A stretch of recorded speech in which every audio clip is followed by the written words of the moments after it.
ಸಮಸ್ಯೆಯನ್ನು, ಬಡತನ ಸಮಸ್ಯೆಯನ್ನು, ಹಸಿವಿನ ಸಮಸ್ಯೆಯನ್ನು ಎದುರಿಸ್ತಾ ಇದ್ದೀವೋ ಇದೇ ರೀತಿಯ ಸಮಸ್ಯೆಯನ್ನು ಚೀನಾ ದೇಶ 50-60 ವರ್ಷಗಳ ಹಿಂದೆ ಅನುಭವಿಸ್ತಾ ಇತ್ತು.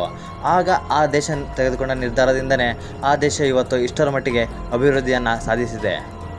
ನಮ್ಮ ದೇಶದಲ್ಲಿ ಮೀಸಲಾತಿ, ಉಚಿತ ಸೌಲಭ್ಯ, ಸಬ್ಸಿಡಿ ಹಾಗೂ ರೈತರ ಸಾಲ ಮನ್ನಾ ಮಾಡೋ ಹೊತ್ತಿಗಾಗಲೇ ಚೀನಾ ದೇಶ ತನ್ನ ದೇಶದ ಪ್ರಜೆಗಳಿಗೆ ದುಡಿದು ಉಣ್ಣೋದನ್ನು ಕಲಿಸ್ಕೊಟ್ಟಿತ್ತು.